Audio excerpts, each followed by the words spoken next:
کیا آپ جانتے ہیں کہ قرآن میں اللہ نے صرف ایک زمین کا ذکر نہیں کیا بلکہ 7 زمینوں کا ذکر کیا ہے؟ آخر اس کا مطلب کیا ہے اور سائنس اس کے بارے میں کیا کہتا ہے؟ سورہ طلاق آیت نمبر 12 میں اللہ فرماتے ہیں، اللہ نے پیدا کیے 7 آسمان اور زمین بھی ان کی طرح۔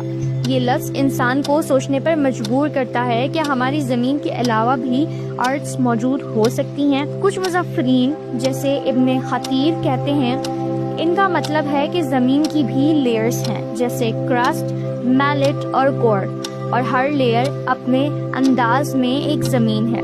کچھ علماء کہتے ہیں کہ اس کا مطلب یہ بھی ہو سکتا ہے کہ اللہ نے اور بھی پیرالل یونیورس بنائے ہیں جو صرف اللہ کے علم میں ہیں۔ آج کی سائنس کہتی ہے کہ ہماری زمین 7 لیئرز سے مل کر بنی ہے: crust, لیتھوسفیئر، ایستھینوسفیئر، upper melt, lower melt, outer cover and inner کور۔ یہ قرآن کے لفظ 7 زمین سے حیرت انگیز طور پر ملتا ہے۔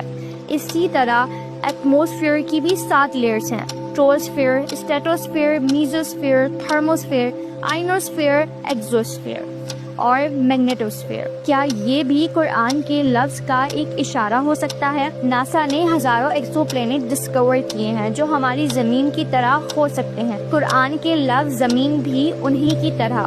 آج کے سائنٹسٹ کہتے ہیں کہ گلیکسیز میں لاکھوں ارتھ لائک پلینٹس موجود ہو سکتے ہیں۔ قرآن کا انداز ہمیشہ انسان کو سائنس اور عقل استعمال کرنے پر ابھارتا ہے۔ شاید 7 زمین کا مطلب صرف ایک سائنٹیفک فیکٹ نہیں بلکہ یہ بھی یاد دلانا ہے کہ اللہ کی قدرت انسان کی سمجھ سے بہت زیادہ ہے۔ کل ہم بات کریں گے کسی دوسرے topic per. Follow for more.